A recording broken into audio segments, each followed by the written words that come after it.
Ja, Jung, da was eh los. Ze hebben nog commissie weg, ja, was nog denken. En zien we de naast. Wat we wat vragen, wat we zien ook, maar de mensen die dat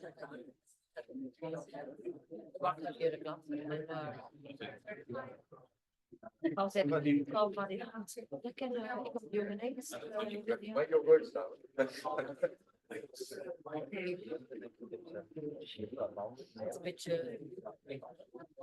Okay, welcome back everybody. If you can please take your seats so we can get started. First of all, we want to get back to our FEI noseband measuring device and the practical sessions of tomorrow. So if I can have your attention, please. Okay, thank you.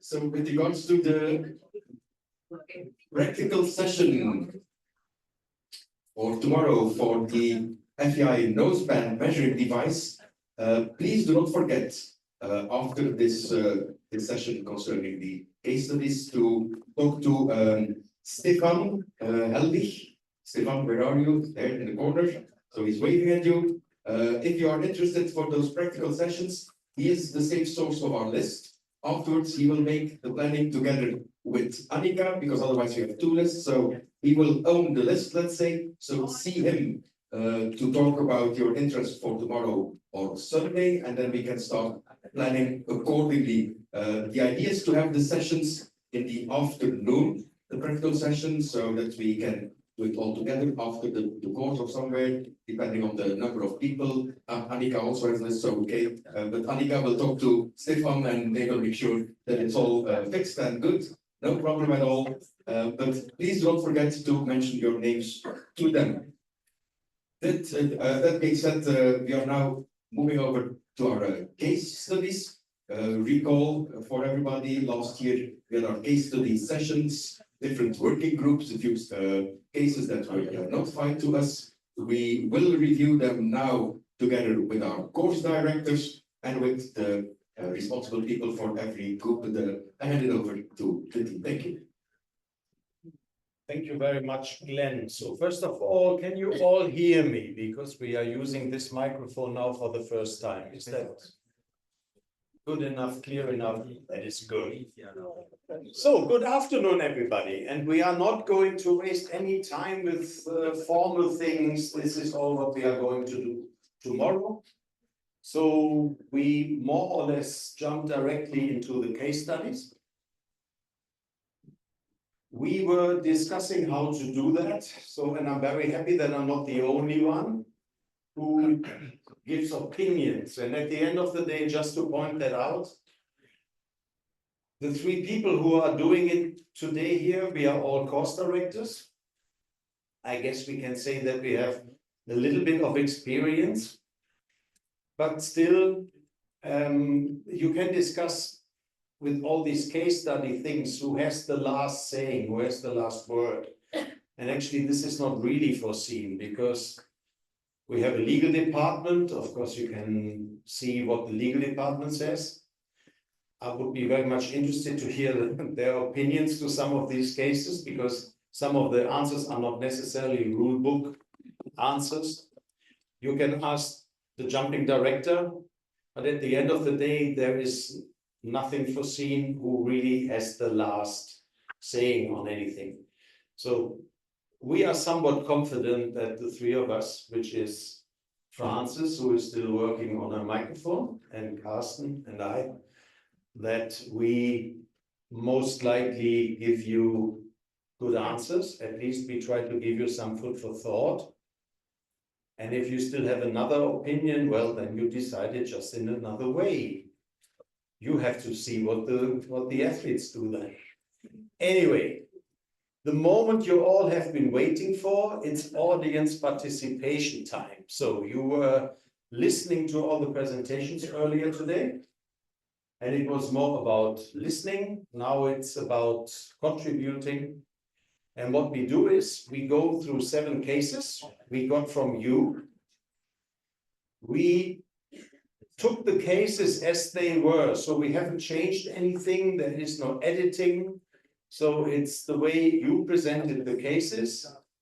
And these were the cases you received at the end of last year, as Glenn said already. And you formed groups. There is always a spokesperson to the group. The procedure will be, you get a minute or two just to read the case again. Then I would kindly ask the spokesperson to give us an idea about the answer. I know that you have received the answers already, but just to recall that all. For the spokespeople, please do not read the case again. That is what we do now. When you come up and you take the microphone, everybody is aware about the case. So then we listen to that. Then the next step is, it's a little bit up to you. Either you all agree or somebody has a completely different view on that. And in the end, we will try to give you our approach to that. Okay? So we have case number 1. The case is on the big screen, and you also have that in your documents. And there is a spokesperson for group number 1. And who would that be? Penny, where are you? Good. So in the meantime, everybody please has a look at the cases or at case number 1. And then we will see what the answer is.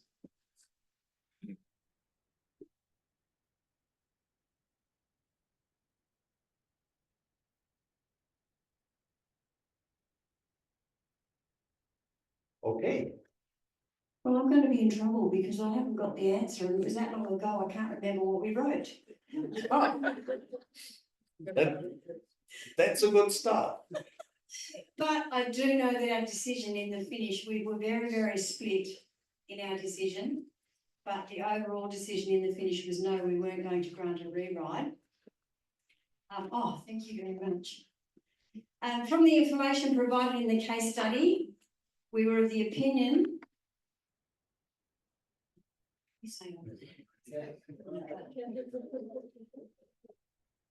Okay, things to consider. Was the PA openly broadcasting to all arenas that the event was closed? Was the announcer a clear evacuation order? What was actually said on the PA? The PA was actually broadcasting on another ring. What was the PA on the ring saying? The rider should not be acting according to a commentator's comments. When in the ring, they should only take instructions from the ground jury and should only stop if the bell is rung. Alternatively, the rider should indicate intention to stop. The bell was not rung. What was actually happening with the weather? Had it become instantly dangerous? Was there an immediate safety issue? A jumping round takes an average of 60 to 90 seconds to complete. It is hard to believe that the weather can change that drastically in that time to cause a rider to have to stop and leave the arena without first either receiving instruction from the judge or requesting permission from the judge. The judges and the ground jury at an international level are experienced enough to make a decision in relation to the urgency of the need to stop a competitor. So our final outcome, from the information we were provided in the case study, we were of the opinion that whilst the weather was turning bad, the ground jury would not have allowed the rider to commence the round in the first place if it was not considered safe to do so. The rider was not given the bell to stop. The rider did not attempt to indicate their intention to stop. The rider should not have pulled up and left the arena. Elimination is the ground jury's decision with no rewrite and no difference if it was a two-star Grand Prix. Okay, thank you for that. So, are there any opinions? Is there any support? Is there any disagreement? Is there anything you would have done in a completely different way? Are you all happy with this?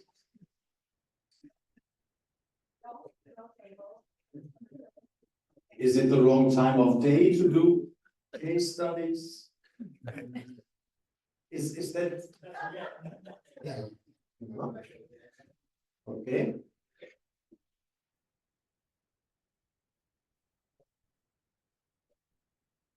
Ralph has a remark. If you do us all a favor, even if I know most of you, if you just tell us your name, where you're coming from, then we can blame you later. Judge is here from Germany. When I heard it right, just maybe it's a mistake. You make a decision elimination of the rider, yeah. So I would say maybe make it just for the point as a retirement. The rider retires because she left the arena, not an elimination. Because there was no reason normally. Maybe she didn't raise her hand. It's a error, not on purpose. So I think retirement would be the better decision. Any comments on that?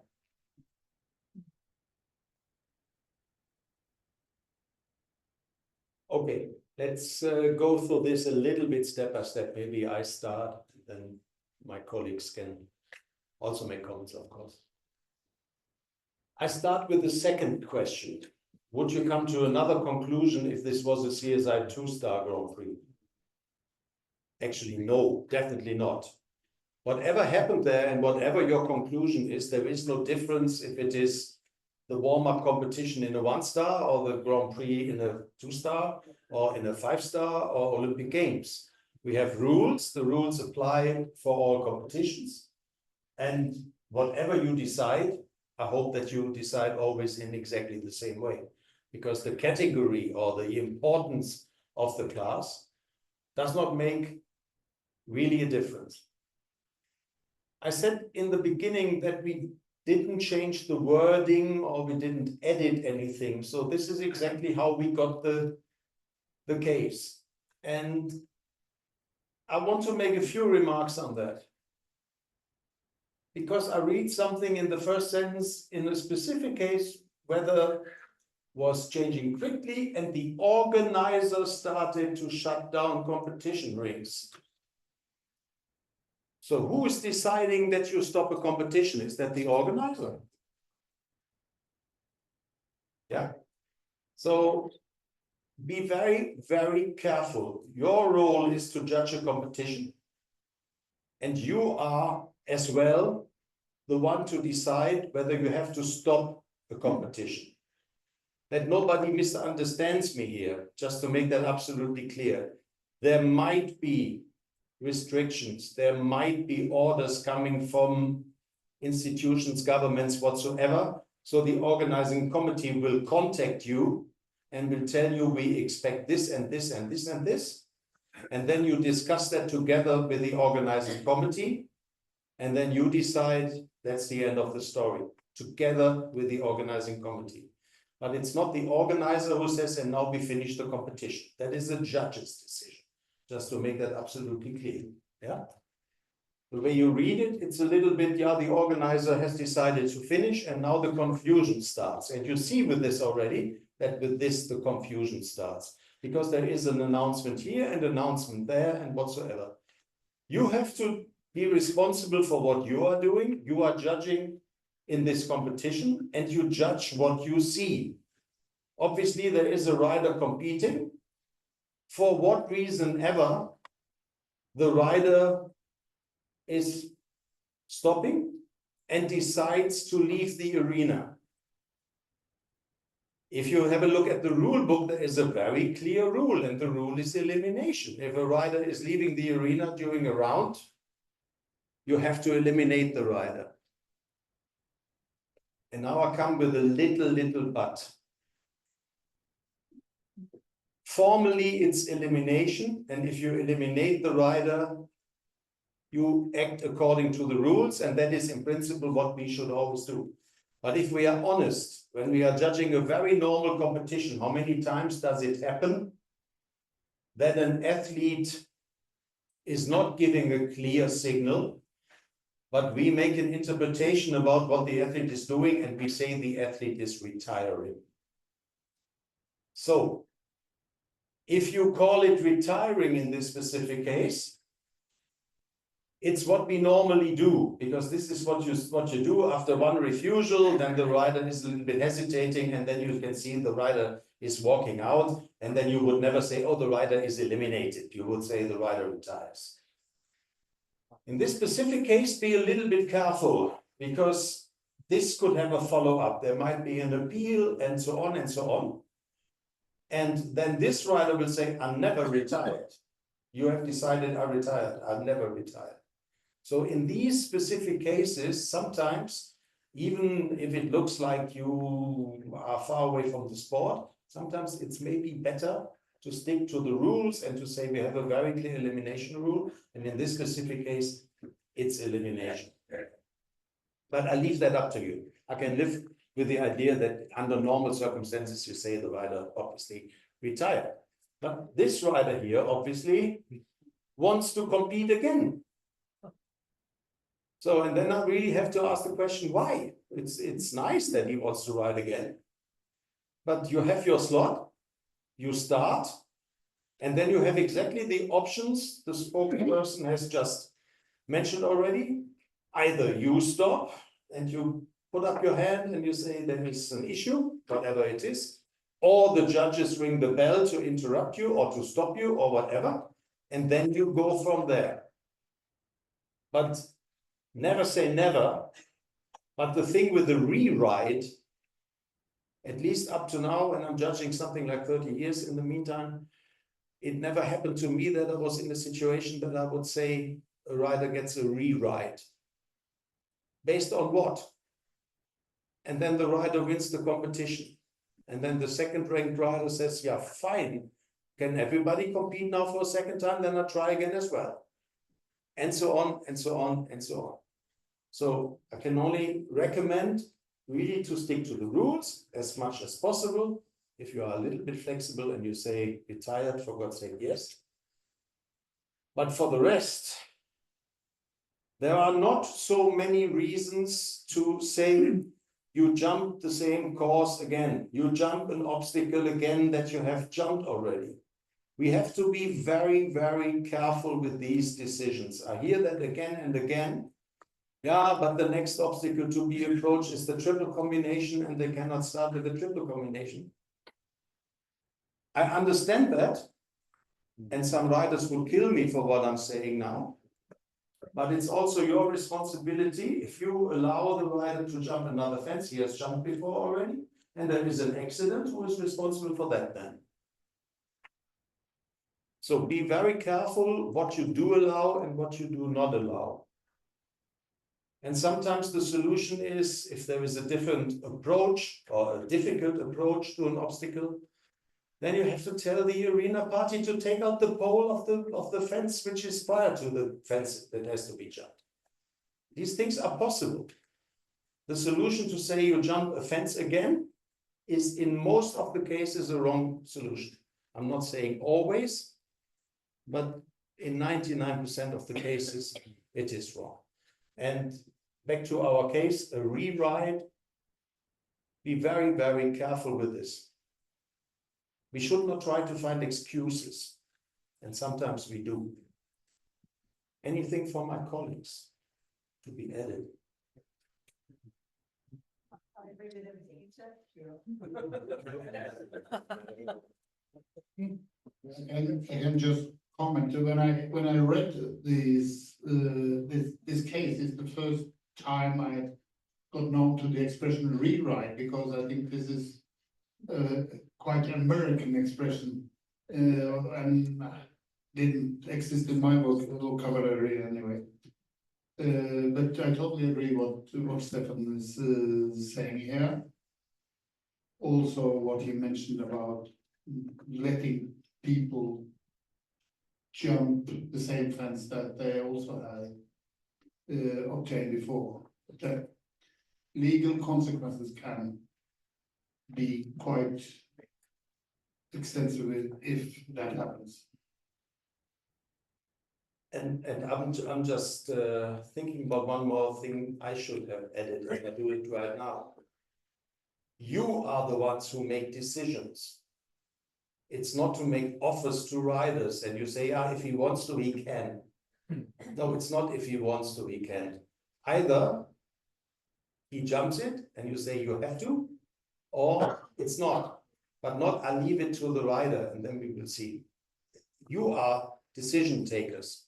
That's your role. And unfortunately, riders have to live with that.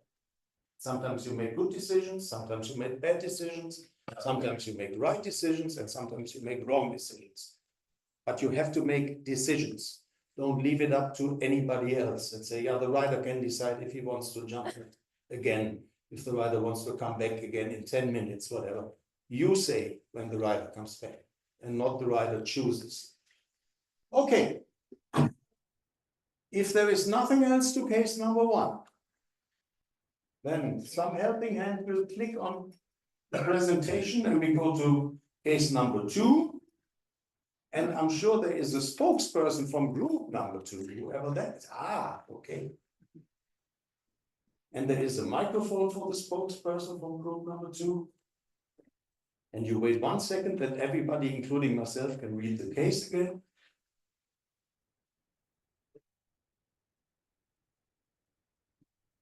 Yeah. Are you all ready? Everybody Hello, knows the everyone. case? I'm Yeah. Andrea Herschel from Guatemala.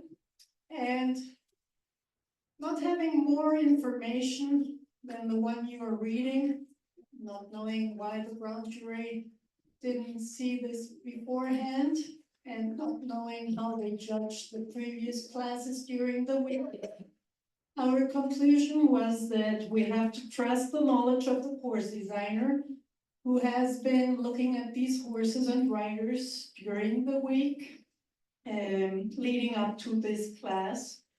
So we would accept the recommendation of the course designer and monitor the time allowed for the first 3 horses according to Rule 204.3.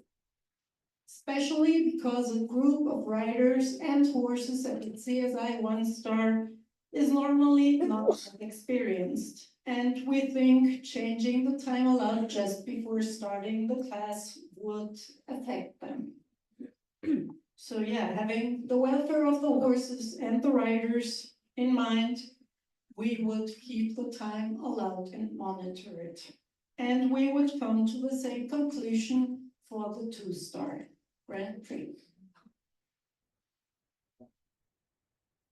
Thank you. Thank you for that, Andrea. Carsten. Oh no, first the floor here. Okay, first the floor. Maybe we can have somebody with them running around with the microphone and helping a little bit that people can talk to the microphone. That's why we have so many microphones. My feeling would be that the speed is in the schedule and the schedule is the legal document for the event. You could have riders who know that this class is being run at 375 meters per minute, and particularly if he was the first rider, would come in and intend to ride at that speed, might have a fence down. If he only had to ride at 350 meters per minute, he might have ridden a bit more cautiously. And it comes back to the idea that there could be a protest from that rider who could say, after having a fence down, but I thought this was a 375 meter per minute class, not a 350, and I would have ridden differently if I'd known it was 350, because not all riders will look at the course plan posted near the arena, but would perhaps, it is a 135 class after all, and would have looked and thinking they were riding a 375 meter per minute class according to the schedule. So I would have made the course designer change the time allowed and make sure all the competitors knew. Okay, anybody else? It's a contract. Schedule is a contract. Okay, Jean-Michel from Congo. Listen, perhaps I am rude, perhaps I am wrong, but I consider that the athletes entered in that competition according to the schedule not according to the opinion of the course designer that they are not capable to ride at that speed. Of course, there is a fault on the course plan. But I say perhaps I am rude, but I would inform the riders that there was a fault on the course plan, that the speed imposed by the schedule is 375 meters per minute, and I would run the competition with that speed. And then I will manage the protest later. Okay, anybody else?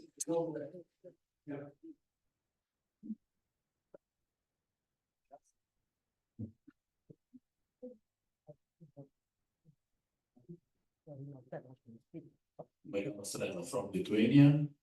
So also about the altering of time allowed in rules, it says the ground jury with in the consultation with the course designer and technical delegate if appointed can alter time allowed.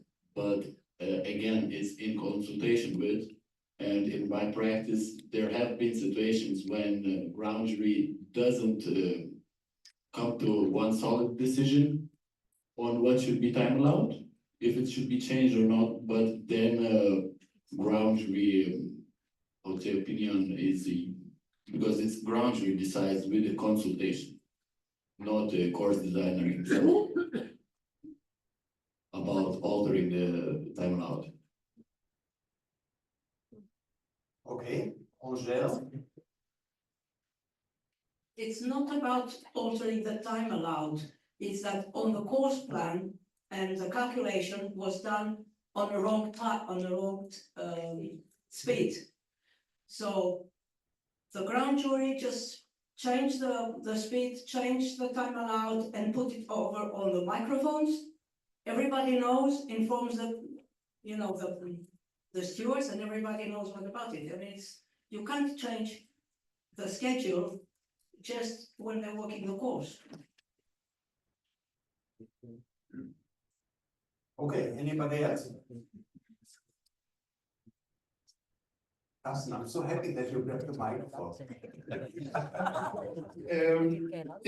I think my arguments have been taken, but it is already given by the floor here. And I will ask with a question, or I will answer with a question. Who can change a schedule? The FEI. FEI. No, FEI, 14 days before.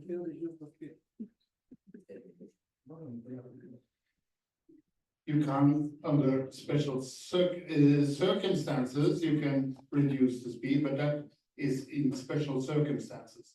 The schedule can only be changed by the Secretary General of the FEI, and meaning in that in his capacity the jumping director.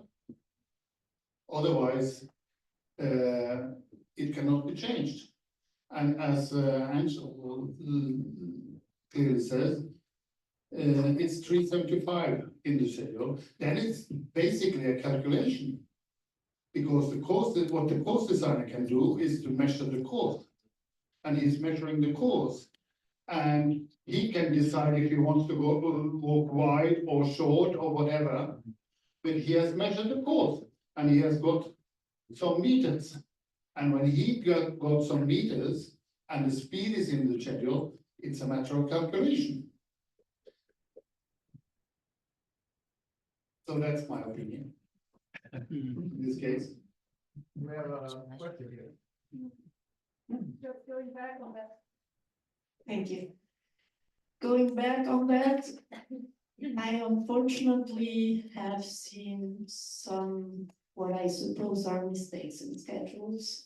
I have seen 1-stars where some classes have been put in the schedule, and I think by a copy paste mistake at 400 meters a minute.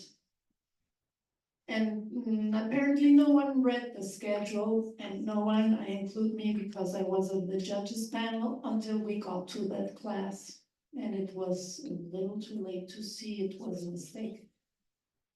it's underlined the responsibility we have as officials, that we have to be prepared when we go to the whole show. We have to really read the schedules as with microscope, so we can try to find these errors made, because I would say in nearly each and every schedule, there are some differences or some small mistakes, and copy paste is one of these things that makes it sometimes difficult to detect, but that's why we should be very well prepared when we go to a whole show.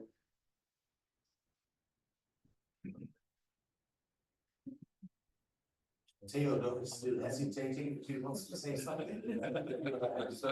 He wants to. Okay, the mic, Theodore, if you wait 1 second, you hesitate 1 second longer. We go to Switzerland first. Thank you, Jörg. I appreciate the clarification on that particular situation where you have 400 meters, but it is like in the rules, it's not foreseen. It's a copy paste and it's an error. And do I understand that this would now be a situation where you would go down from the 400 and you would not insist on saying it's a blatant error? Everybody knows it, but it's in our schedule and we still do it. And then somebody kills himself. So I understand this would be the case where you actually go back to the rules as they were meant to be. Yes, if you're lucky enough to discover it before you leave from home, you should be in contact with the jumping director and inform that you have discovered this error, and if he's agreed that you make the alteration. If you are not, at least you have to get it mentioned in the foreign judge report that we made this alteration because the rules are overruling the schedule in this case. Theodore. The rules are very good, but let's come back to the reality. And I cannot quote the article at the moment, but at the Grand Prix, the grand jury or president or designated person has to measure the course together with the course designer. Let's start from there. And in reality, what we do, we sit after measuring the course, we calculate the time allowed, or we adjust the time allowed 1 second, 2 seconds. This has to be done in the arena when they walk around, because this is Grand Prix, this is not just a normal class. I would say there is a mistake also of the officials here, the judges, because they didn't make this. Of course, because the rules allow the time allowed to be added to the course plan less than 30 minutes, maybe this could happen. If you ask me what I will do, I will go to 375 when we increase the length of the course to keep the time allowed, because if we change once the time allowed, yes, we can discuss this is a mistake or not. But if we change once the time allowed, shall we change the second time if the time allowed is extremely short for this class? Because 135 Grand Prix, we cannot expect top riders here to ride on 375.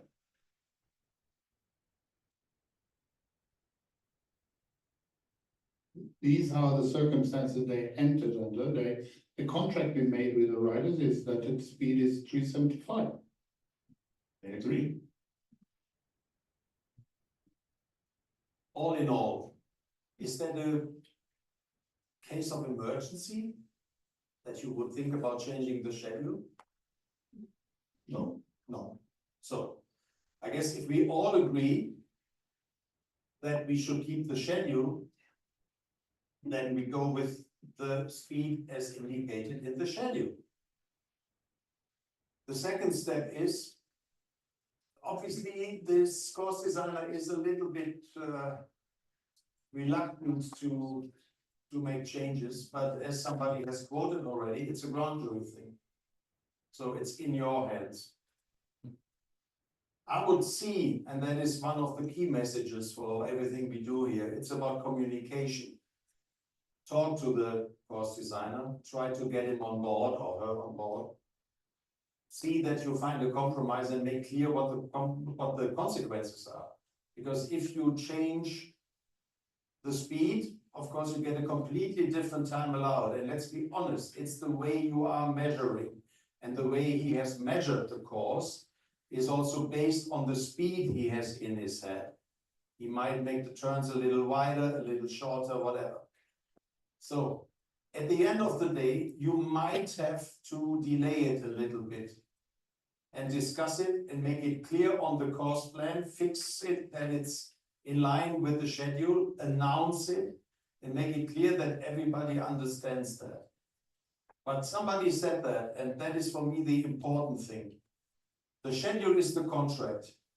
Riders walk the course based on what is in the schedule.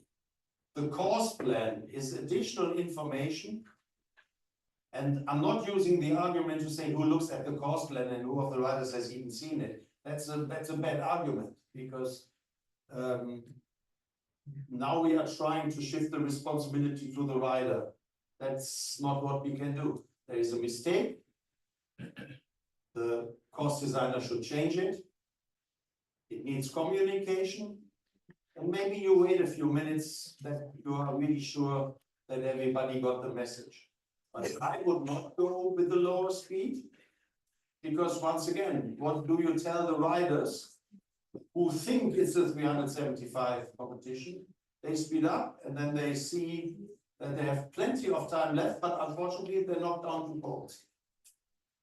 So, and they say, yeah, but I wanted to compete in the competition which is on 375, and you offer me a competition which is on 350 based on a mistake by the course designer. So that would be my take on it. I guess it's similar to what Carsten said. To change the schedule here is, for me, the wrong approach. Why should you? Any further comments on that? I think it's interesting that the course designer says he refuses to change it. Yeah. So, fine, and then we'll change it, but do you want to take a look at your time allowed then? Obviously, you talked to the course designer, you had a consultation. Yeah. The consultation does not mean that you always have to agree on everything. You cannot do it on your own. That's what the rule says. The ground jury, in consultation with the course designer, you do a consultation.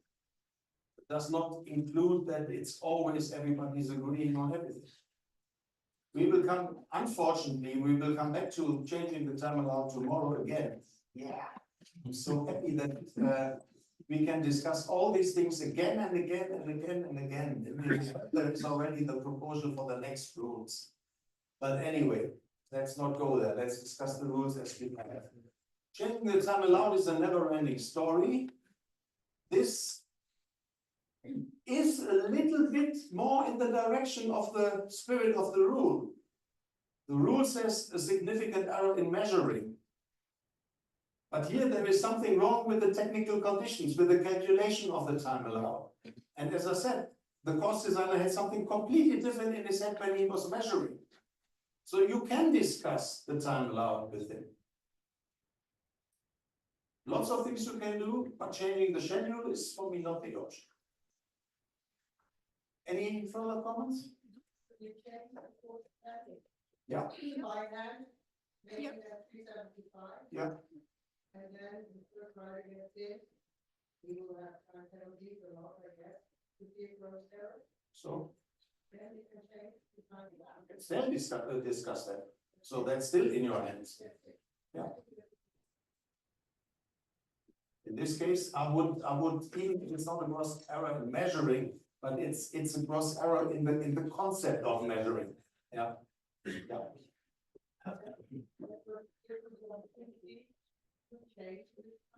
Yeah. In principle, yes. Yes. I would like to ask you, would be the same decision if suddenly weather conditions change badly? Weather conditions change is something completely different. If you have whatever it is, let's say the footing is not good, and you come to the conclusion together with the course designer that the foreseen speed in the schedule does not work, then you change the schedule, because that's an unforeseen extreme weather condition, whatever circumstance. You announce that, it goes in all the reports, you make sure that everybody knows, and then you run the competition on a lower speed. As long as it's somewhat in the route, so you go down from whatever, from 400 to 375 or something like that. But that happens before you start the competition, not after 3 riders. Yeah, because that then has an input on the calculation of the time allowed with a different speed, but that then has to be announced. But that's a completely different case to what has happened there. Okay, if there is nobody else, then we should go to case number 3, because we still have a few cases to come. Who is the spokesperson of me? 3. Aha, a long way from Brazil. Yes. Yeah. Well, case number 3, I guess, has already been discussed with Lucy. She gave us all the answers, but I'm gonna follow what we wanted to get to you. It was obvious that this is a kind of harassment that must be taken and treated under a zero tolerance. Actions to be followed in a case like this would be, number 1, seize the trainer's action at once. Number 2, contact the president of the ground jury, informing about the matter, as well as the chief steward, whose team should be inquired why any action has not been taken to avoid that hostile environment. Number 3, inform the organizers about the incorrect behavior of the trainer. In case the OC has a policy against harassment, maybe he can be considered as a persona non grata. Number 4, if the rider was a minor, the parents should be contacted, or the chef de keep or his legal representative at the show immediately. Number 5, if the trainer has an FEI ID, he should be sanctioned with a yellow card. If not, the foreign judge should request the FEI for an administrative disciplinary procedure via his or her report. Giving the trainer a yellow card in this particular case, if he or she doesn't have an FEI ID, would affect the rider himself, who is a victim in this case. An incident report form is also recommended to be filled. And the ground jury president or a member of the ground jury should inform the trainer of the process and the sanctions he or she is about to face. Thank you. My pleasure. Comments?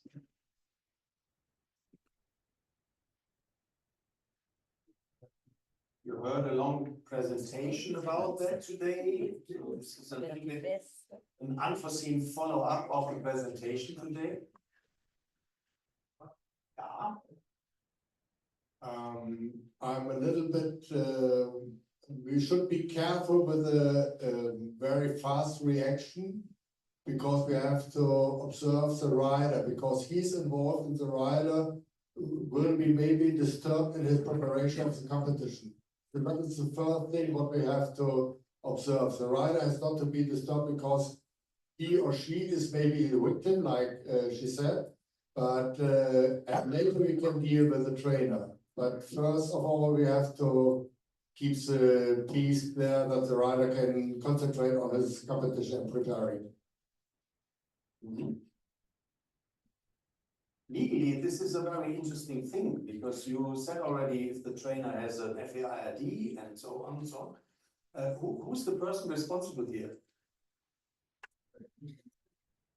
Yeah, the person responsible is to a certain degree the rider.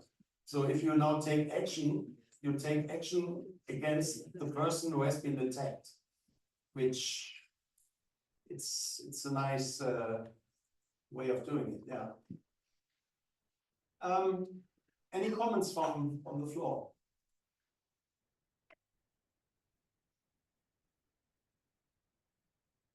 when we read the case, we were a little bit, you are obviously a judge, and this is happening, so or my interpretation is you sit in the jury box in a different country, obviously, you do not speak the local language. Then there are the people screaming and shouting outside, you are a member most likely of the jury, and you are the only one who does not understand what is going on, but your colleagues obviously understand, and they confirm that the language that was used was inappropriate and so on and so on. That is more or less the case a little bit. So now we talk about taking legal actions. Who takes legal actions here?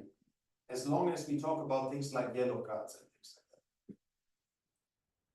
that. Where is that happening? Where is the whole story happening here? This is warm up. This is not competition. This is competition, but it's not, at the moment, this is not ground jury business. This is happening in the warm up. So who is responsible for sanctions in the warm up? Yeah. So I'm just mentioning it because I do not want to leave the impression, especially after the presentation we were listening to this afternoon, and I found it very important what has been said there. So I do not want to go down the road, oh, we wash our hands of it, it's chief steward business. We have to deal with that to a certain degree. And the chief steward is only involved as long as we talk about the maximum thing of giving a yellow card. If there are any other sanctions you could think of, which is then up to telling the rider you go home because that behavior is completely inappropriate, this is then not the chief steward who's doing that. This is then going back to the ground jury. And somebody mentioned that already, and since 2 weeks since I dealt with the cases, I'm looking for the right English word for that, and I couldn't find it. At least my interpreter told me that all the suggestions my translating system gave me are not really the right ones. Long story cut short, of course, there is also the right of the organizer to say, you leave my facilities. I do not want to have you here anymore. That is also something. So there are 3 different parties who could be involved in sanctions. The ground jury in this case is not the first in line. The first party for me would be the chief steward, but this has to be addressed. This has to be discussed with the ground jury president, with the foreign judge, and also with the organizing committee. And then you might come to a conclusion whatsoever. Still, be very careful with this to the degree that really give these parties the chance to explain what's happened there. Especially when it comes to languages and what has been said and how it has been said and was it rude or not and all these things. If you really want to make investigations here, get the parties on board and listen to them, what they tell you what has happened. And sometimes the whole story gets a completely different sense and meaning. Anything from my colleagues? Yes. I think that's one of those things that a knee-jerk, an immediate reaction is probably not the best idea, because I think it would be a good idea just to evaluate what's going on and then intervene. Certainly you have to calm it down if it really is a very unpleasant situation. However, you really don't know what the person, okay, first of all, it says, what would you do? You're a grand jury member. If we stick to the wording of the scenario, you are a judge and a member of a jury. So what would you do? How would you act? Actually, you just, I think you should call the chief steward and call the grand jury president. And it's up to them to take any action, in my opinion. Furthermore, just I don't mean to be disrespectful about this, but we do know that things get lost in translation. and you clearly don't understand what this person is saying. You can understand the tone, but you can't understand the word. So just because the others say that what was being said was inappropriate, you don't actually know what that means. How inappropriate for one person is not necessarily inappropriate for somebody else. And how is the rider reacting, apart from anything else? I think this is a very delicate situation, which can't be ignored, but shouldn't just be dealt with as an emergency. Obviously, like imagine the person. So you must, the trainer might also be disturbing the other people who are trying to get their horses ready as well. You just don't know. It's actually not really very clear what is happening.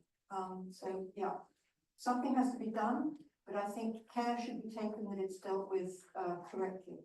Because you don't know who these people are, you really don't know what they're saying. So not to be ignored, but not to jump in and, oh my God, what's happening? We have to do something about this immediately. Always take a little time to evaluate what's going on. And certainly, as I said, you, according to this, so me, I'm a ground jury member, I call the chief steward and I call the ground jury president. Okay. Charles. The chief steward now makes the point.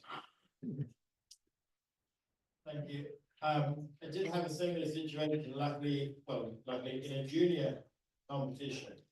So therefore I had the ability to involve a chef to keep and the parents when a trainer was verbally abusing a junior rider. And we did everything that you just said. We took our time, we discussed it with the chef to keep, we discussed it with the parents. And what we did was we did sanction the rider in front of the parents who were aware of what was happening because they were the ones paying the trainer. And the trainer then got his sanction because the parents refused to use him anymore.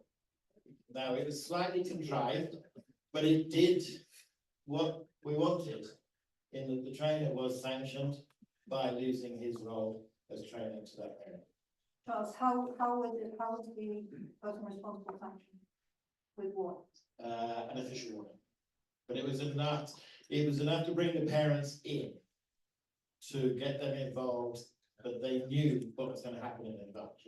It was slightly contrived. But that was the way that we decided was the best way through the president of the grand jury and myself, that's how we got the punishment.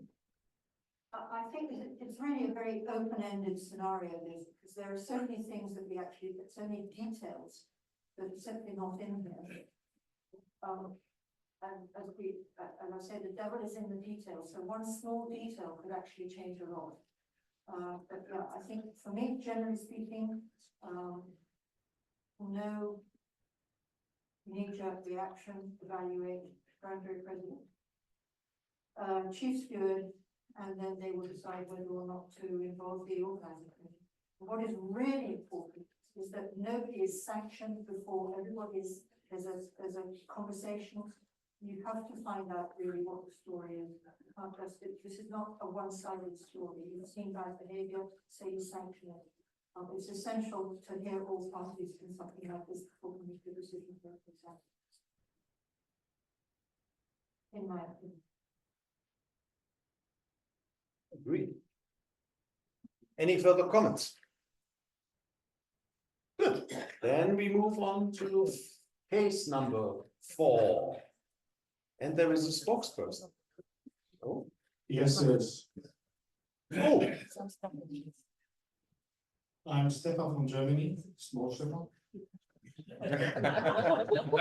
It's really essential that you understand the difference, and it's not about small and big and whatever. It's just important for me that you don't contact me if you want to do the noseband trip. So that is all.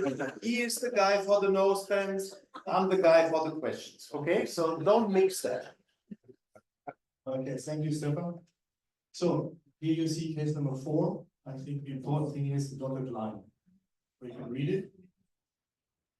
And we make the decision in memorial of Dr. Hanodon, wait and see. At that point, you have seen the cross here, we think there's no need to react.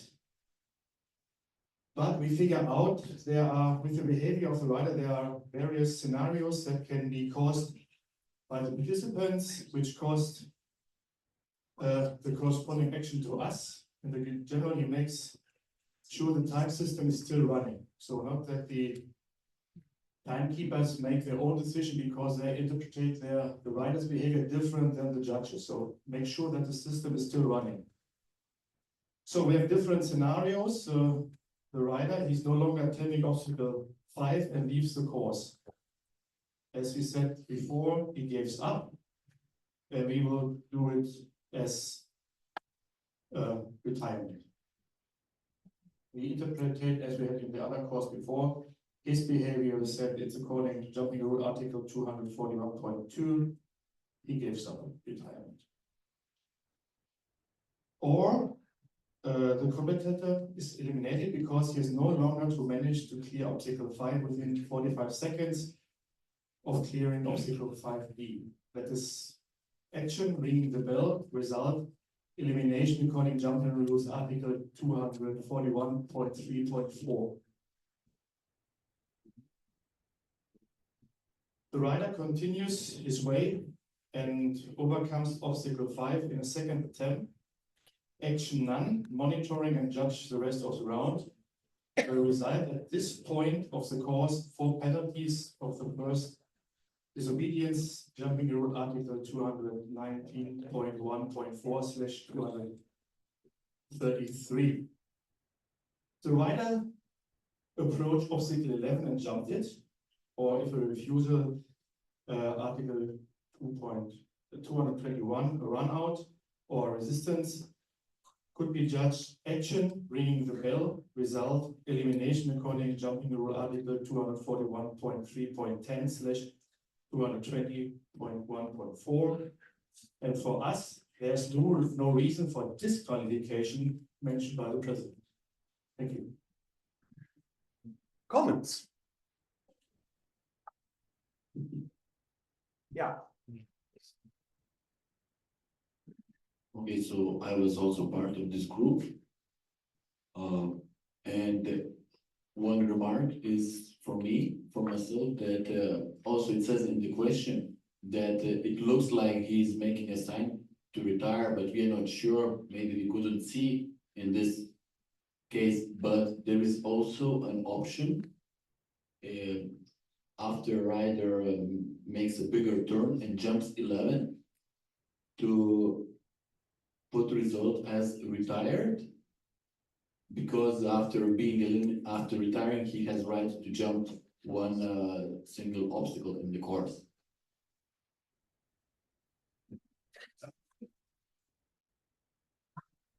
It's not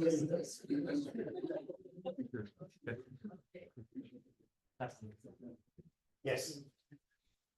I'm also part of the group and I agree with his opinion.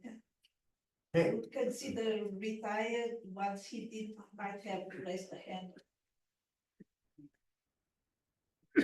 Anybody else? Could we remind you, please, when you have the microphone, to just say who you are? Csaba Szabó from Hungary. Well, actually, in practice, we never see that, or we often see that the rider not giving a clear sign of retirement. And also, I was specifically looking for in the rules that is it written somewhere that how it should be signed the retirement. So I mean, it's many times in practice when they are just really, it seems that you will not able to jump number 5. We can say retired, because when we say eliminated, then they come up and they say, no, I was retiring.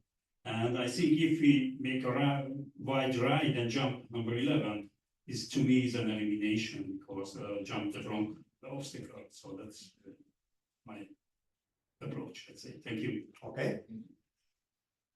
Anybody else? Yes.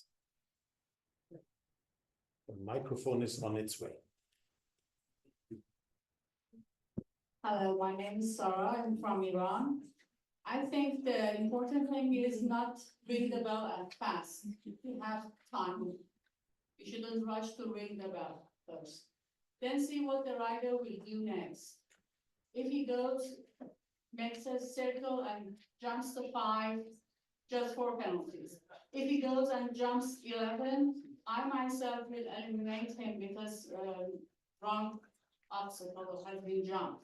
If he tried and run out, then it would be a obstacle in the course, so I would just ignore it. That's it. Anybody else? His custom is already in the starting position. When I read what's in the case here, and it's if you go and jump the water, I will disqualify him. It shows a little bit what can cause when you bring emotions into because you interpret what the rider is thinking, and you bring in emotions, and you base your decision on these emotions, and it rarely goes good when you do that. You have to look at what's happening, and as many of you have mentioned, wait and see. And as Hannah Dawn also said, wait and see what's happening. I don't know how many times I thought riders had been retiring, and then they grab the reins again and they come for a second attempt. That had happened, and if you then have stopped the clock, stopped the timing, then you are in deep shit.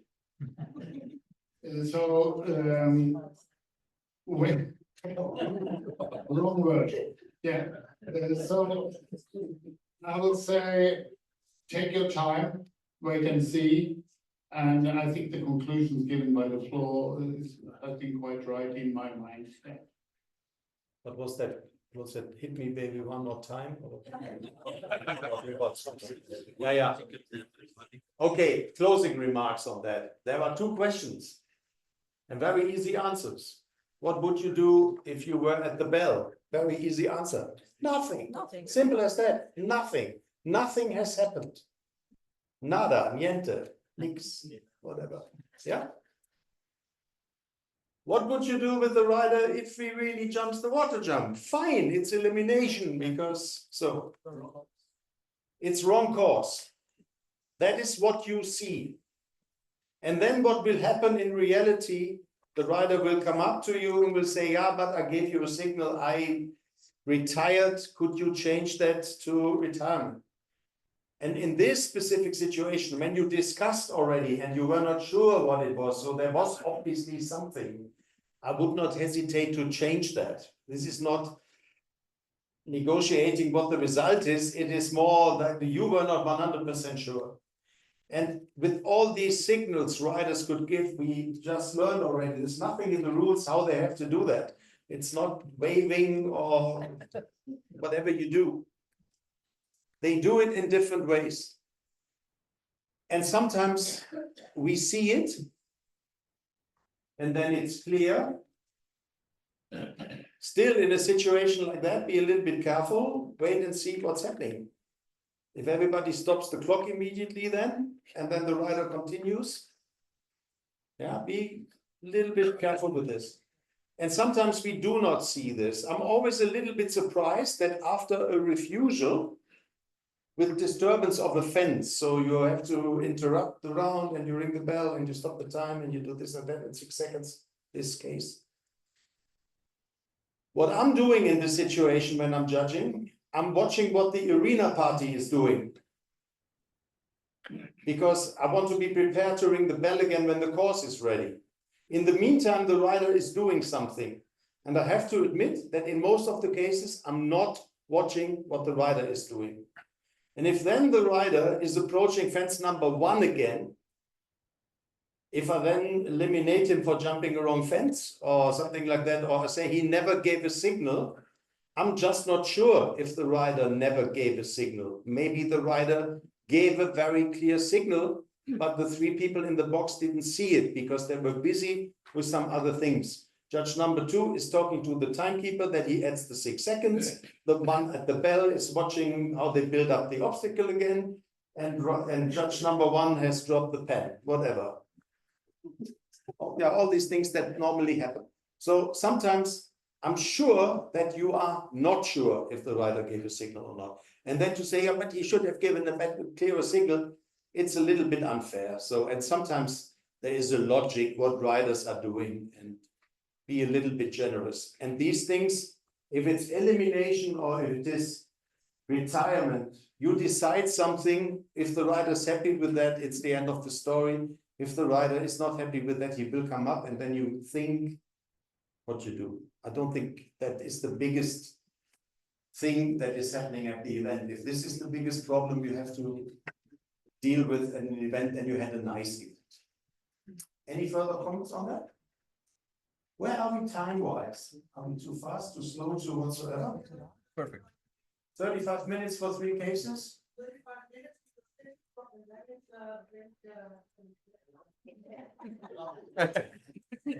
If we finish 5 minutes earlier, is that earlier drink and set time or?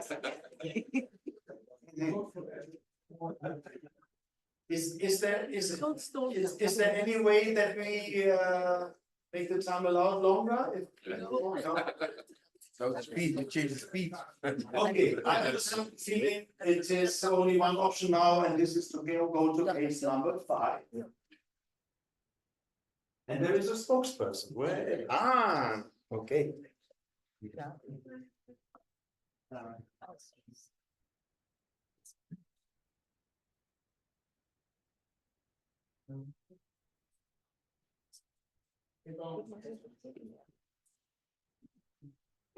everyone. I'm Sarah from Brighton.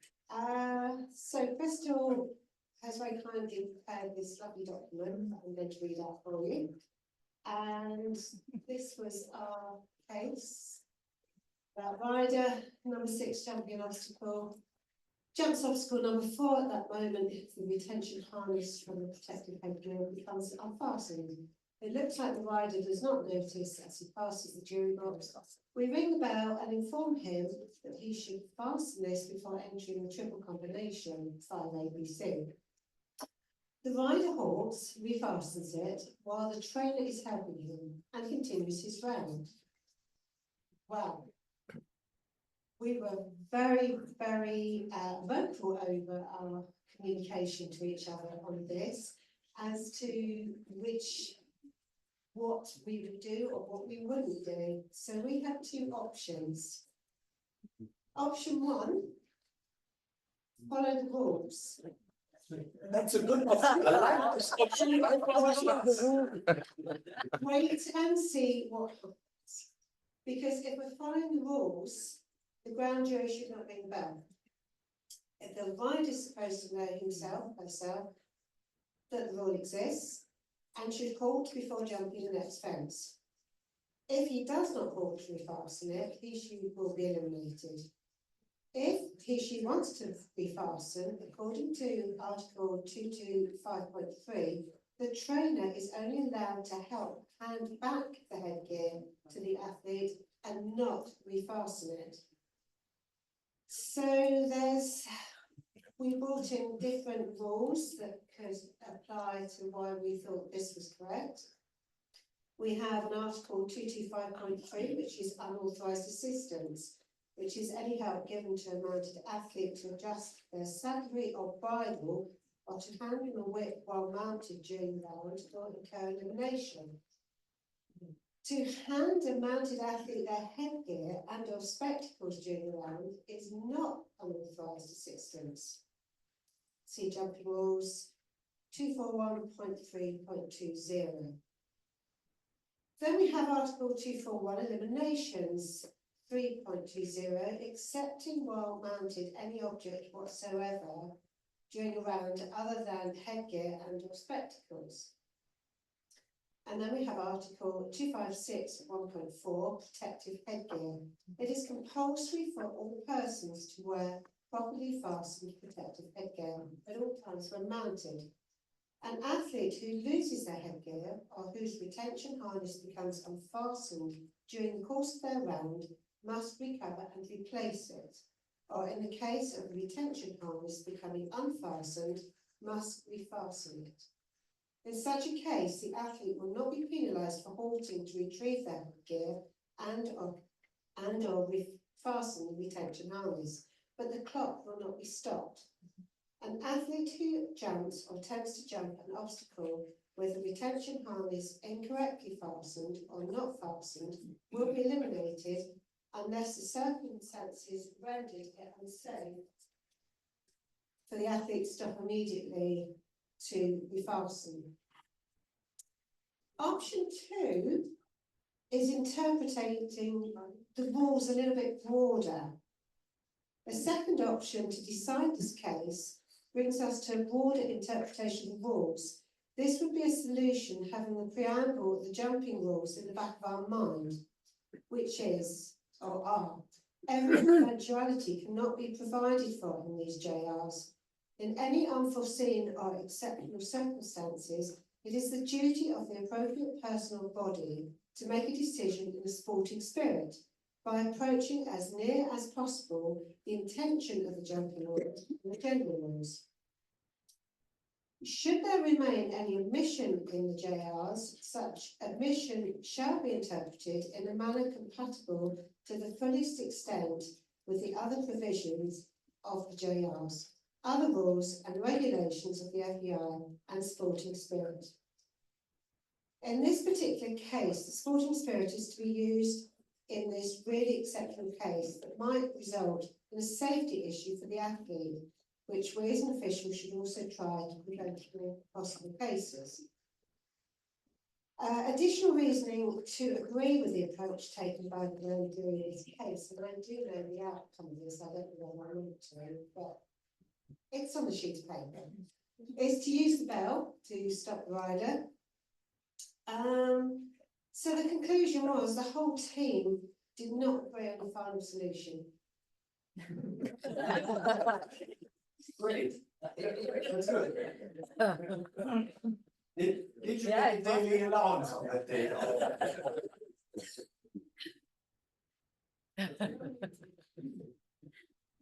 Yeah, why not? Jean-Michel, tips from Congo. My opinion is that we have to focus on the wording why the trainer is helping him. Because we know the rule, it was reread now, to refasten, we don't stop the clock, we don't penalize the stop. But which help did the trainer give? If it was to give back the helmet, fine, of course. If it was to hold the horse, because he's a bit nervous, he was stopped in his effort, then for me it is an unauthorized assistance, and it is elimination, unfortunately.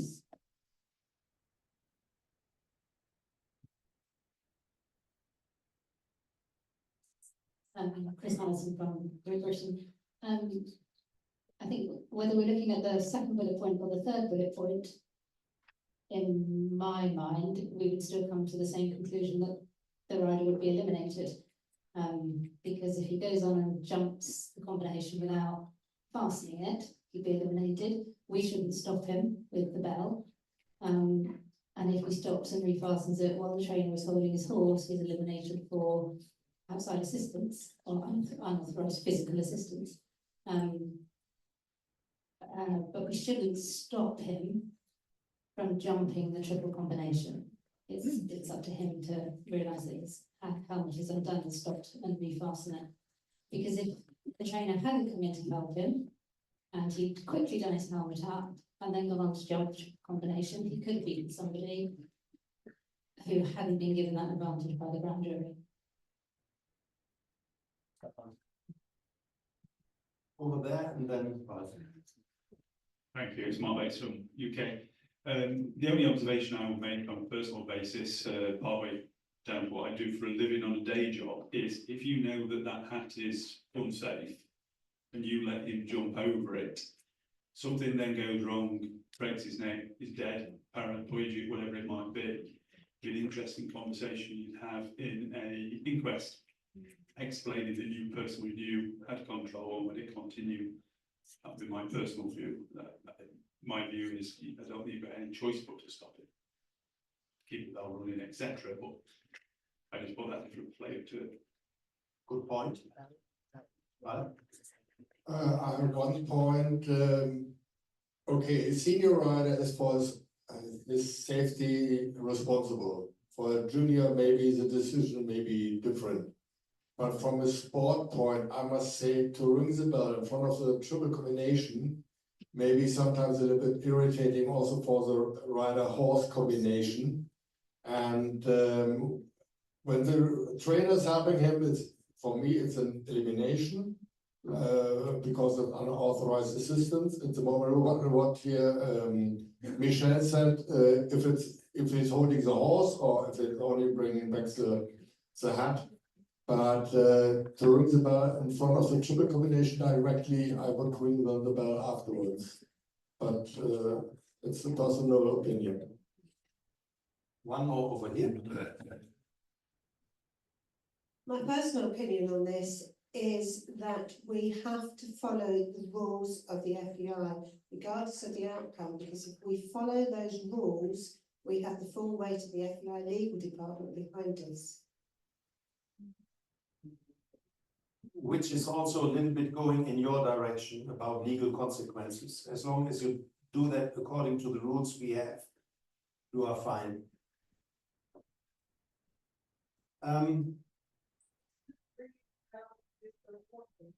No, it's not. No.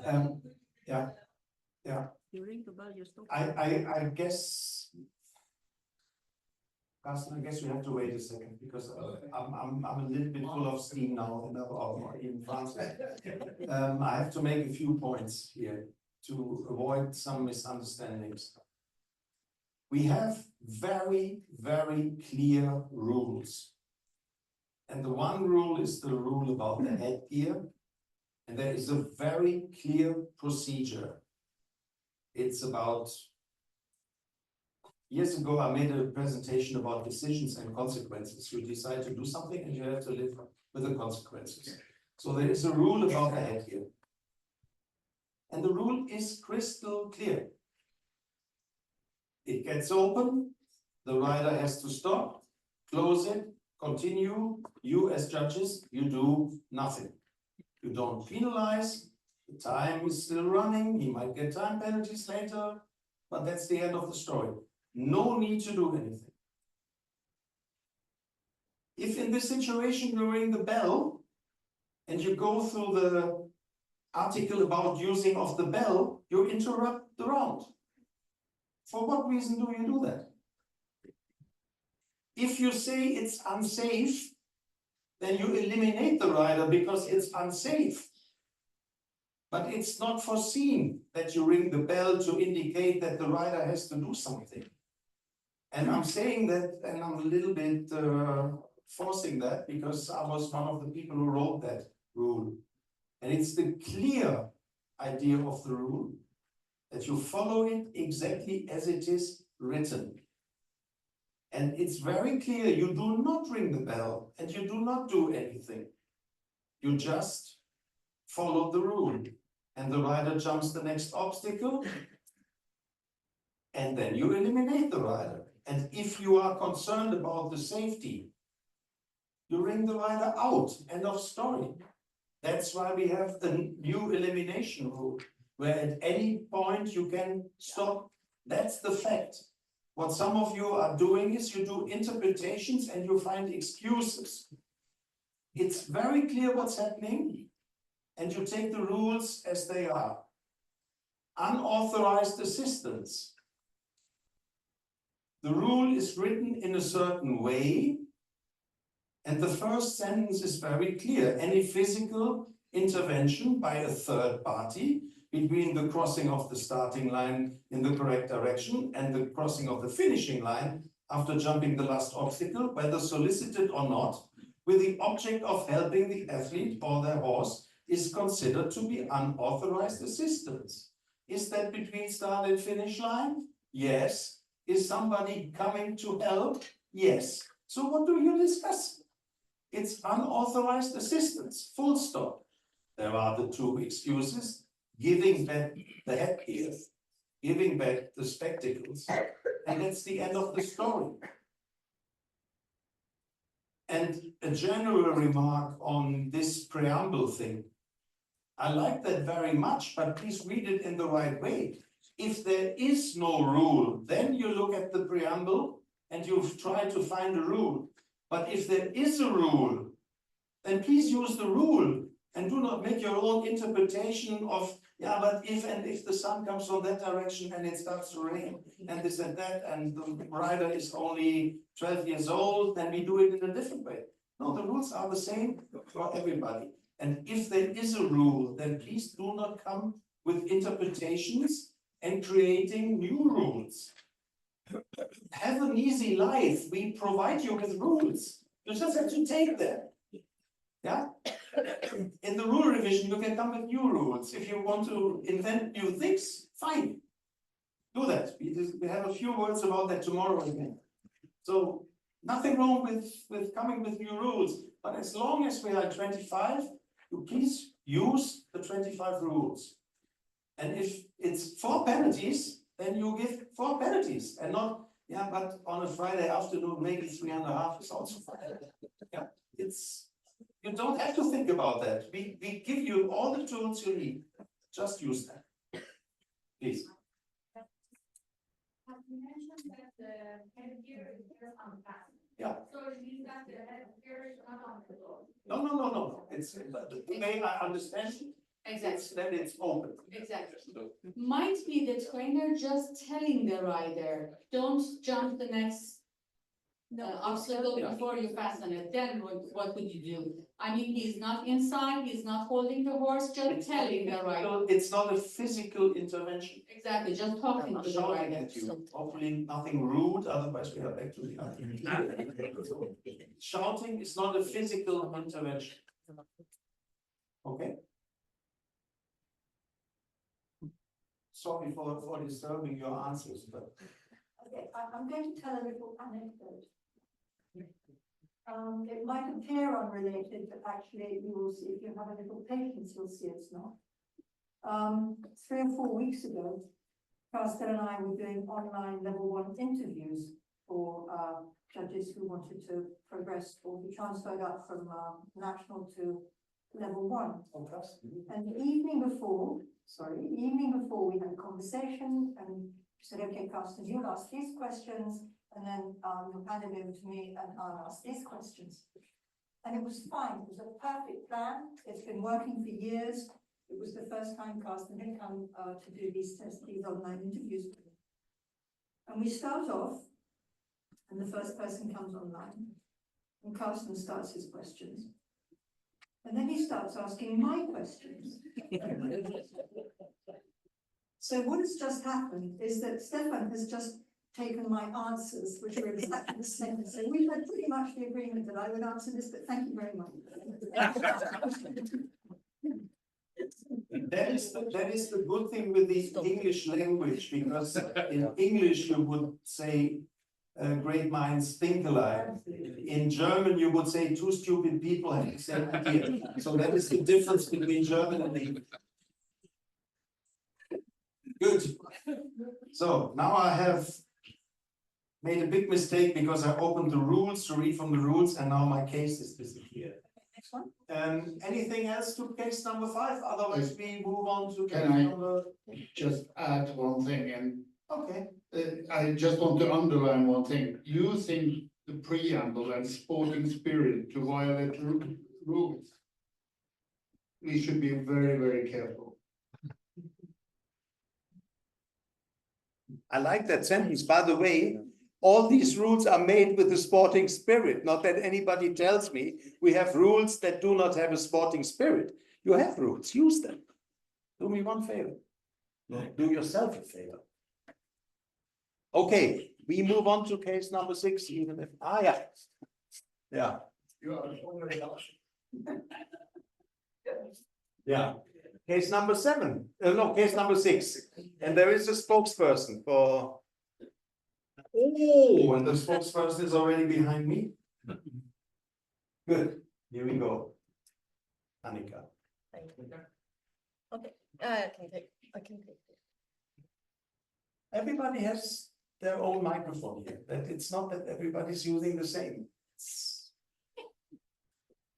So I am Annika and I'm from Sweden and I'm going to present what we discussed in this group.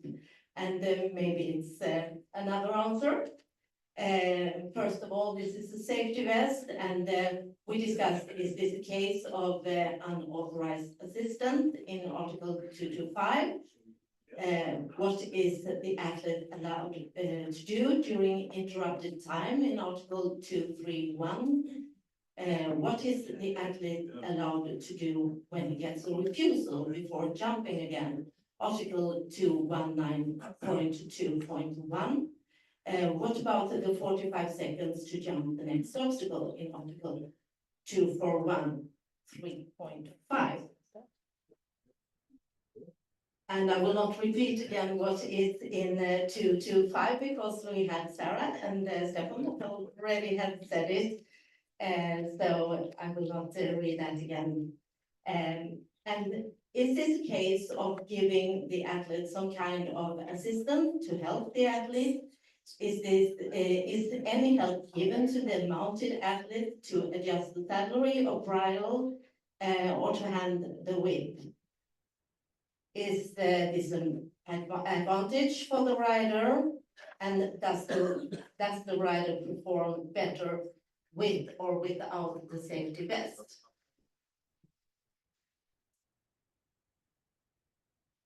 And we also looked into Article 231.3, the provisions concerning elimination remain in force during interrupted time. So if this is an unauthorized assistant, even during interrupted time, it would be an elimination. We had a long discussion in the group. The athlete didn't give the safety vest to the girl. He could have easily thrown it on the ground. She took it and she ran to the trainer or to the groom, I don't remember. And if the athlete just took off the vest and had thrown it on the ground, it would be no problem. The girl in this case, she didn't give anything to the rider, she just took the vest while he took it off and he could have thrown it on the ground.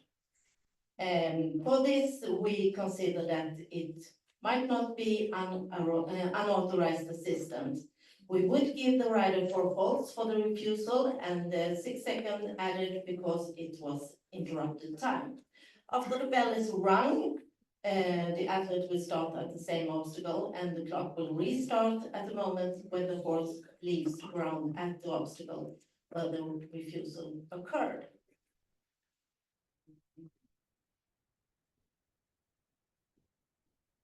We don't think that the article 241.3.20 about eliminations applied, excepted while mounted any object whatsoever during the round other than headgear and spectacle. If it would have been just a refusal without the knockdown, we would give the rider 4 faults for the refusal. And if you want to take the vest off, he can do it, he can throw it on the ground, we discussed, and as long as he jumps the obstacle within 45 seconds.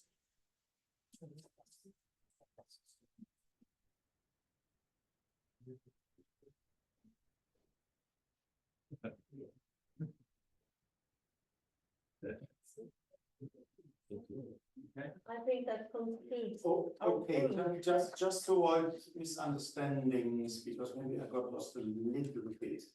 If we leave all the extras out of the case and we concentrate on only what is written there, so we forget 45 seconds to jump Okay. and all these things. So if we just focus on what is happening here. So there was a refusal, the knockdowns, we can do something. There is a problem with the life vest, safety vest. And then there is obviously somebody coming and doing something. So if you. Exactly. What is the decision now? Decision of the group was that we didn't do anything about he's taking off the safety vest. So you, if I understand you correctly, you are not considering that unauthorized assistance. Exactly. Okay, good. Comments?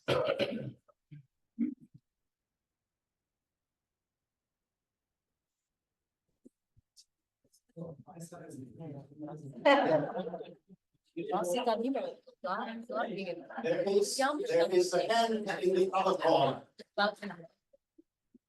So.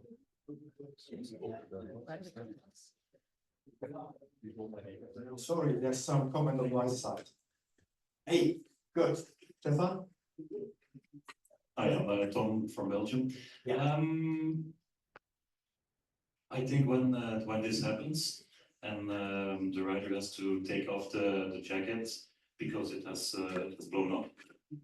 The moment somebody comes and wants to take it, the rider has to say, no, I will throw it on the ground because otherwise it's not allowed. If you ride in a competition, you are supposed to know the rules. So you will become very unpopular because the whole corner over there is. I work a lot in Germany, so yeah, that's the reason. Okay, so I have to protect the minority over there. And now we go to, what is that Central America or is that South America? Central. Now we go to Central America. Yeah. We go there and Hey, Harry, you saw the thing.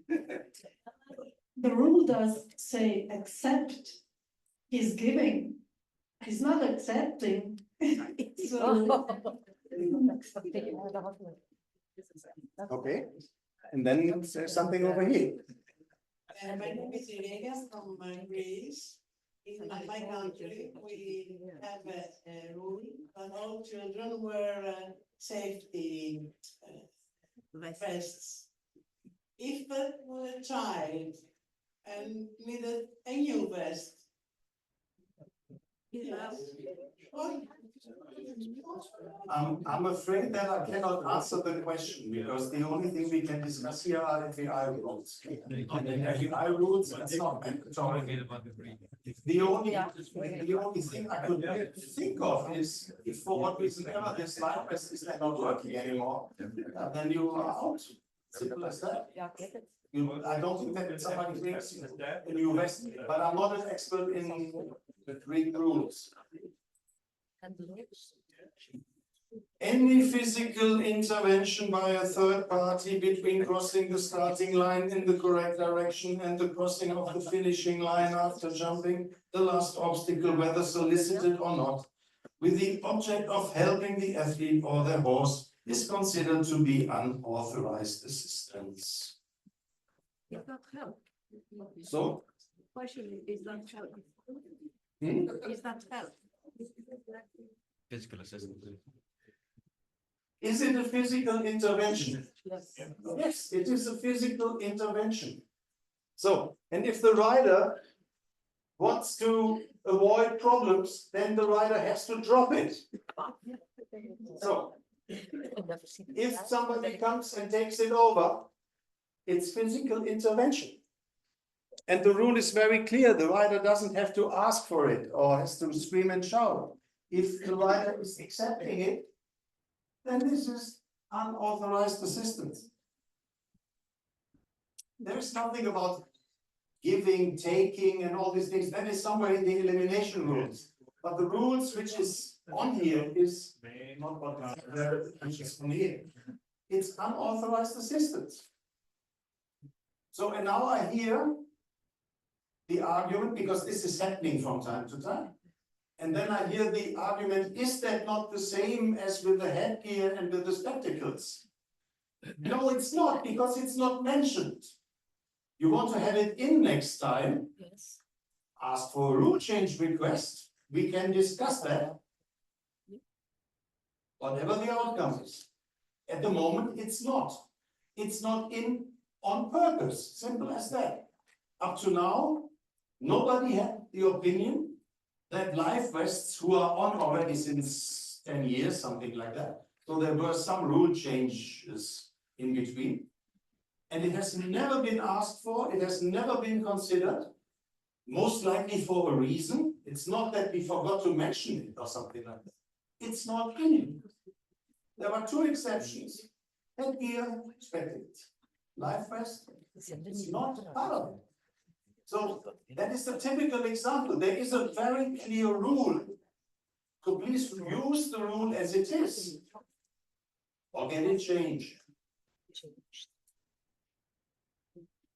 And sometimes it's a little emotional because it's a kid. Yeah, it's unfortunate for the kid.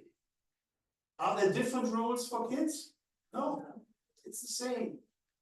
It's unfortunate. I'm just saying if it's a kid, it could be whatever it is here. I'm just saying that because I get that as arguments. Yeah, but you know, that was a child, that was a pony rider, that was a this and that. Yeah. We make rules for everybody, for all competitions, for every rider, for every horse, and so on and so on. Question, Marianas from Lithuania. Yeah, you throw it. You throw it on the floor and it's fine. If you give it to somebody. In that way. Excuse me, it says in elimination, articles 320, accepting while mounted an object is compulsory elimination. And it's completely different point is where all physical unauthorized assistance except articles 320, elimination is left to discretion of ground jury in these cases. Yeah, but there is a rule about a mandatory elimination, and that is the only accepting unauthorized. That is not what I read here. If I read the first paragraph, you go to a different article. Yes, 2 for 1 eliminations. Yeah. But the first question you have to answer is that unauthorized assistance? And yes, it is. Yes, but in the rules, it doesn't say that unauthorized elimination is compulsory eliminated. Unauthorized assistance is compulsory elimination.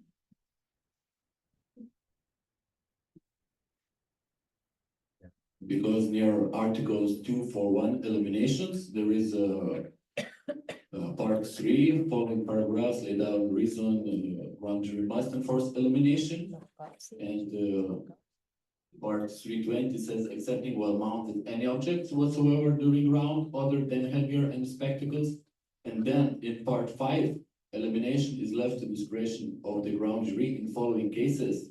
5.3 all physical unauthorized assistance except 320. If you consider that being unauthorized assistance, how can you then come to the conclusion that you do not eliminate? In this case, giving something is the same as dropping something on the ground. It's you did. Where is that written? It's an interpretation, but it's not. If you just either give or drop it, same. I understand where you're coming from, and I understand that this is most likely something we should have to make clearer with the rule revision. But there is a very clear spirit in this case. The question is, you decide if it's unauthorized assistance or not. If it is unauthorized assistance, and according to the first sentence it is, then I do not see how you can say, yeah, it is unauthorized assistance, but we do not eliminate. But the good thing is that we will discuss that, and I expect some requests to include the life vests. And at least that would be to a certain degree in line with safety issues. On the other hand, you could also, as I know already a little bit the argumentation back and forth, there is a little bit of difference between getting spectacles back or getting the headgear back, accepting this, because you are not allowed to dismount. So you can only get it if somebody gives it to you.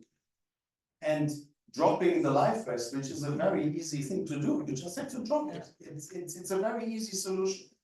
You don't need anybody else for that. To get your headgear back and to get your spectacles back, you definitely need somebody. So we have to see what we do in the future, but in the moment. Do my colleagues have an idea here? Can I ask? Of course. Is the English expression will incur means mandatory? Yeah. Or This is something that goes to Miss Shakespeare.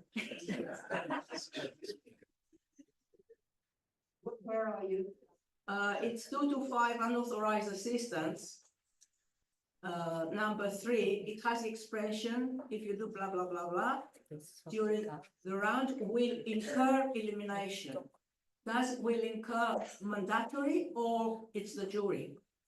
Because then when we go to what he was saying, the mandatory is one thing, and then on the discretion of the ground jury, except for the previous one, it's the ground jury deciding. Okay, I read will incur as something that is going to happen, but it's not negotiable. It's not? Non-negotiable. It's from Yeah. My understanding of will incur is that it is mandatory. That was my question. However, I do appreciate that there can be a little bit of confusion, if you like, between what it does say in the elimination rule and what it says in 225. I understand that. I understand that it's debatable. I understand that it is open for discussion. However, for me, it's very clear that it will incur elimination. But at least we have identified a good point for the rule revision to make that even clearer than it is. Yeah. That is also a point from our group that we would like to have it in rules, because it's a safety issue like the helmet and the spectacles. So if I'm not completely wrong, Lance, that could be the Belgian Federation. We did that. We sent that in already for last year, and we went back to the Federation and said we cannot tackle it for 2025, but we will discuss it for 26. So the proposal is there. Because that we discussed, then more and more riders are riding with safety vests, so could be that that article may be updated. There is the argument to say it's also a safety issue, maybe it's similar to this. The other thing is it's very easily solvable, because in this case it's not about giving somebody the vest back, it's taking the vest. And there is an easy solution for that, so we drop it and it's done. So do we really have to bring a new rule in? But that is not my decision. I know that the proposal is already there. Yes. Just a practical thing, handing over a safety vest to somebody can be more safe than just throwing it on the ground when you're mounted on a border. Because it's big. Yeah. That's an additional safety aspect. And if you would go to a rule change, that needs to be taken into consideration, I think. Do we discuss that? Yeah.